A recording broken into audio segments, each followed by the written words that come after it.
Manchester ကောင်းကင်ယံကစံပါတေးသွားတဲ့ပုတ်သို့မဟုတ် Matthias Cunha ကျွန်တော်တို့ပြီးခဲ့တဲ့ Manchester United နဲ့ Liverpool အသင်းတို့ရဲ့ပွဲစဉ်မှာ Manchester United ဟာ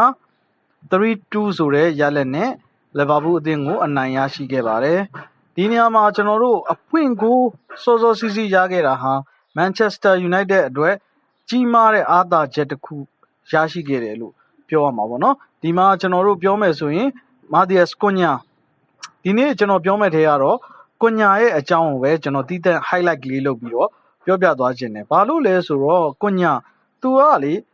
Manchester United ကိုသူ့ရဲ့အသွေးတဲ့အသားတဲ့နှလုံးသားတွေကနေပြီးတော့ရွေးချယ်ခဲ့တဲ့လူတစ်ယောက်ဖြစ်နေခဲ့လို့ပါကျွန်တော်ပြောမယ်ဗျာကျွန်တော်တို့ Liverpool နဲ့ပွဲမှာကန်သွင်းတယ်Old Trafford မှာကန်ကြတယ်ပေါ့နော် Liverpool နဲ့ Manchester United တို့ Old Trafford မှာကန်တယ်ဒီပွဲမှာစောစောစီးစီးပဲ Matthias Cunha ဟာ Liverpool ဘက်ကိုဥဆောင်ကိုသွင်းယူခဲ့တယ်ပေါ့နော်သွင်းယူခဲ့ပြီးတဲ့အချိန်မှာသူ့ရဲ့အောင်ပွဲခံပုံသူ့ရဲ့အသင်းပေါ်ထားတဲ့သစ္စာတရားသူ့ရဲ့ချစ်ချင်းမြတ်တာတရားသူ့ရဲ့ခန္ဓာကိုယ်ထဲမှာစီးဆင်းနေတဲ့တရေနီသွေးတွေဒါတွေကိုကျွန်တော်တို့ထင်ထင်ရှားရှားမြင်ခဲ့ရတယ်။Cunha ဟာလုံးဝ Manchester United ရဲ့ DNA နဲ့အပြည့်အဝစီးဆင်းနေတဲ့ကစားသမားတစ်ယောက်ဖြစ်တယ်။အဲ့တော့ကျွန်တော် Cunha ကိုဟိုအရင် Manchester United ကိုမရောက်ခင်ကနေစပြီးတော့ Cunha အကြောင်းကိုကျွန်တော်တို့နည်းနည်းလေးပြန်ပြီးကြည့်လိုက်အောင်။ Manchester United အသင်းဟာနီးပြကြီးကျွန်တော်တို့ Sir Alex Ferguson ပေါ့နော် Ferguson လက်ထက်မှာကျွန်တော်တို့ရွှေထီးဆောင်ခဲ့တယ်Ferguson ပြီးတဲ့နောက် David Moyes ကနေစပြီးတော့ကျွန်တော်တို့အသင်းဟာနိုင်ပါလာခဲ့တယ်Mourinho လက်ထက်မှာကျွန်တော်တို့တခါမှမရဘူးတဲ့ Europa League ဖလားရခဲ့ဘူးတာမျိုးကလွဲလို့main title အဓိကဆုဖလားတွေနဲ့ကျွန်တော်တို့လွဲချော်ခဲ့တယ် Premier League Champion မဖြစ်ခဲ့တာလေဆယ်စုနှစ်ချီပြီးတော့ကျွန်တော်တို့ကြာမြင့်လာခဲ့တယ်အသင်းဟာလည်း Erik ten Hag နဲ့ Ruben Amorim တို့လက်ထက်မှာတော်တော်ကြီးကိုစိုးစိုးဝါးဝါနှိမ့်ကြတဲ့အနေအထားကိုကျွန်တော်ရောက်ရှိသွားတယ် Champion League ပြိုင်ပွဲနဲ့လည်းလွဲခဲ့သလိုလာမယ့်ရာသီမှာလည်း Champion League ဝင်ရောက်ကန်နိုင်မယ်လို့အတိအကျအာမခံချက်ပေးလို့မရတဲ့အနေအထားမျိုးအထိအသင်းကတော်တော်လေးကိုကြာဆင်းသွားတယ်ကျွန်တော်တို့ရဲ့ Old Trafford ကွင်းကြီးဆိုတာတစ်ချိန်လုံးကပြိုင်ဘက်တွေအတွက်တက်ကွင်းတစ်ခုလိုထိတ်လန့်ကြောက်ရွံ့ကြတဲ့ကွင်းကြီးတစ်ကွင်းဖြစ်ခဲ့ပေမဲ့အခုနောက်ပိုင်းနှစ်တွေမှာတော့ Old Trafford ကွင်းဟာပြိုင်ဘက်တွေအတွက်အောင်မြေတစ်ခုလိုပဲလေးစားမှုတွေလျော့နေလာခဲ့တယ် Manchester United ရဲ့အရှိန်အဝါကွင်းတွင်းအရှိန်အဝါဟာလည်းအသင်းငယ်တွေကတော့မခန့်လေးစားလို့ရလောက်အောင်အထိအရှိန်အဝါကြာဆင်းလာခဲ့တယ်ရလက်တွေကလည်းကြာဆင်းလာခဲ့တယ်ဒီလိုအချိန်မျိုးမှာဥရောပပြိုင်ပွဲဘယ်ပြိုင်ပွဲကိုမှလည်း Manchester United ဟာရှင်ပြိုင်ခွင့်မရဘူးကျွန်တော်တို့ Premier League ကိုပဲကျွန်တော်တို့အဓိကထားပြီးတော့ရှင်ပြိုင်ရမယ့်အနေအထားမျိုးဖြစ်တယ်အဲ့ဒီလိုအနေအထားမျိုးမှာထိပ်တန်းအသင်းတွေဒီဥရောပပြိုင်ပွဲတွေဝင်ခွင့်မရတဲ့အသင်းတွေကိုရွေးချယ်လိုခြင်းမရှိပါဘူးအထူးသဖြင့် Champion League ကစားခွင့်မရတဲ့အသင်းကိုထိပ်သီးကစားသမားတွေကလာခြင်းမနာမျိုးအတော်ပဲရှားပါပါတယ်ဖြစ်တောင်ဖြစ်ခဲပေါ့နော်Champion League မဝင်တဲ့အသင်းတွေဒီထိပ်တန်းကစားသမားတွေကိုဆွဲဆောင်နိုင်စွမ်းမရှိပါဘူးအဲ့ဒီအချိန်မှာ Matthias Cunhaကိုအဲ့ဒီအချိန်ကဥရောပအသင်းကြီးတွေတော်တော်များများကလိုချင်နေတဲ့အချိန် Matthias Cunha ဒါခေါင်းငိမ့်မယ်ဆိုလို့ရှိရင်အလွယ်တကူခေါ်ယူသွားနိုင်မဲ့အသင်းတွေအများကြီးပဲရှိခဲ့တယ်သူ့ကိုလိုချင်တဲ့အသင်းမောင်းများစွာရှိခဲ့တယ်အဲ့ဒီထဲမှာ Cunha က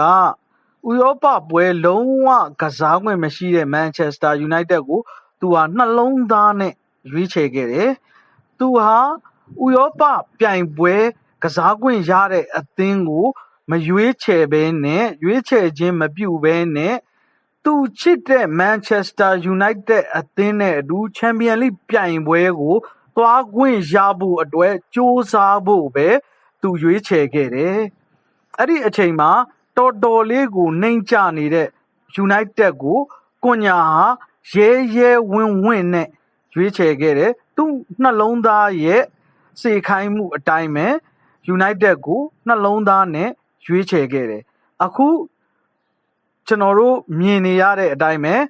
နီးပြ Ruben Amorim ထွက်ခွာသွားပြီးတဲ့နောက်မှာတော့ Michael Carrick ကနေပြီးတော့ Manchester United ကိုတာဝန်ယူခဲ့တယ်အဲ့ဒီနောက်မှာတော့ Carrick ရဲ့ဥဆောင်မှုနဲ့အတူကျွန်တော်တို့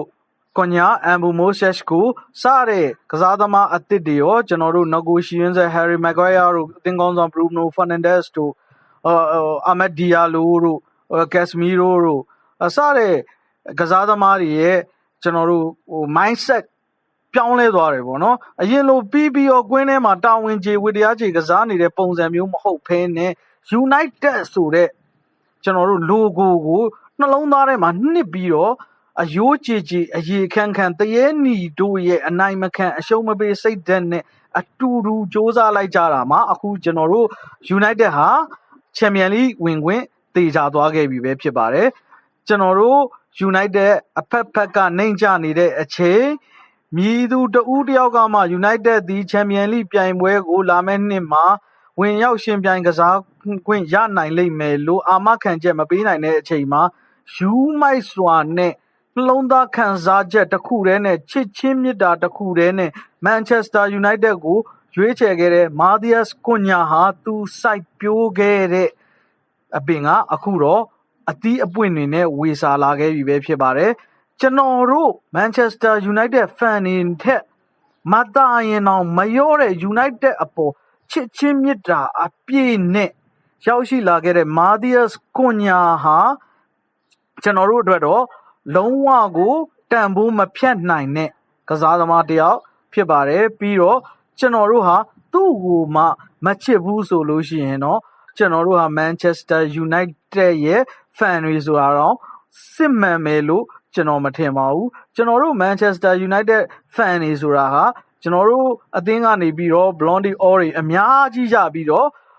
ဂုတ်တယောက်ပေါ့နော်ဘောလုံးသမိုင်းရဲ့အချိန်တိုင်းအကောင်းဆုံး